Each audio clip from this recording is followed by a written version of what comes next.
चरितं देवदेवस्य महादेवस्य पावनम् अपारं परमोदारं चतुर्वर्गस्य साधनम्।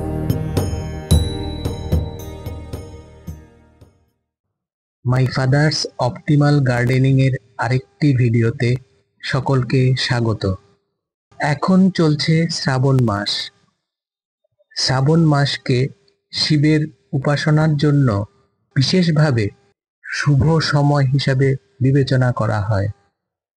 ভক্তরা ভগবান শিবকে বিভিন্ন জিনিসপত্র নিবেদন করেন, যার মধ্যে রয়েছে জল, বেলপত্র, ধুতুরা, আখ এবং শমীর মতো ফুল।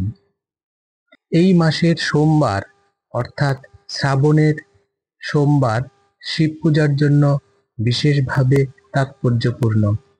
আর ভগবান শিবের উদ্দেশ্যে নিবেদন করা হয় এমন উপাদানগুলির মধ্যে ধুতুরা একটি অত্যন্ত পবিত্র এবং তাৎপর্যপূর্ণ ফুল। আজ বাবার বাগানের এমন একটি তাৎপর্যপূর্ণ গাছ অর্থাৎ ধুতুরা গাছ আপনাদের সাথে শেয়ার করতে চলেছি। এই ধুতুরা গাছটি একটি বিশেষ প্রজাতির, অর্থাৎ আমরা সাধারণত দেখতে পাই দুই পাপড়িওয়ালা ধুতুরা বা এক পাপড়ি, কিন্তু এটা বাবা বিশেষভাবে সংগ্রহ করেছেন। দেখতে পাচ্ছেন এই গাছে, ছোট্ট গাছ, ফুল ফুটেছে। এর মধ্যে পাপড়ি রয়েছে তিনটি, অর্থাৎ একটা পাপড়ির মধ্যে আরেকটা পাপড়ি এবং তার মধ্যে আরেকটা পাপড়ি। ভগবান শিব ত্রিনেত্রধারী, এনাকে তিন পাপড়িওয়ালা ধুতুরা ফুল নিবেদন করা খুবই প্রশস্ত। বিশ্বাস করা হয় তিন পাপড়িওয়ালা ধুতুরা ফুল ভগবান শিবকে নিবেদন করলে ভক্তের মনোবাঞ্ছা অবশ্যই পূর্ণ হয়। আমরা বাজারে ধুতুরা ফুল কিনি, বেশিরভাগ ক্ষেত্রে দেখা যায় সেগুলো ফোটা অবস্থায়ও থাকে না, শুধু কলি এবং অধিক দামে। অথচ আমরা ছাদ বাগানে সেই ধুতুরা ফুল খুব সহজেই করতে পারি সামান্য একটি যত্নের মাধ্যমে। বাবার বাগানের গাছটি দেখুন, ছোট্ট একটি বস্তাতে করা আছে। এখানে তিনটে চারা রয়েছে, ছোট গাছ। এই গাছে অনেক সময় চারটি পাপড়ি বা পাঁচটি পাপড়ি হয়। গাছটা ছোট বলে তিনটে পাপড়ির ফুল হয়েছে। দেখুন আরো দুটো কলি রয়েছে। তিনটে পাপড়ির নিচে এই গাছে ফুল হয় না, তাই এটি অত্যন্ত গুরুত্বপূর্ণ। আপনারা কমেন্ট করে জানাবেন কার কার কাছে এই ফুল রয়েছে, অর্থাৎ তিন পাপড়িওয়ালা ধুতুরা রয়েছে। আমরা কিছু জিনিস জেনে নিই। শ্রাবণ মাসে ভগবান শিবের উদ্দেশ্যে উৎসর্গীকৃত ধুতুরা ফুলকে একটি গুরুত্বপূর্ণ নৈবেদ্য হিসাবে বিবেচনা করা হয়।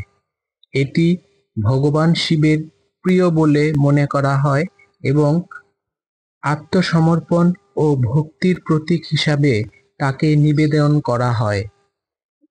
হিন্দু ধর্মীয় গ্রন্থ বামন পুরাণ অনুসারে সমুদ্র মন্থনের সময় ভগবান শিব প্রাণঘাতী হলাহল বিষ পান করেছিলেন এবং এই বিষ থেকে ব্রহ্মাণ্ডকে রক্ষা করেছিলেন।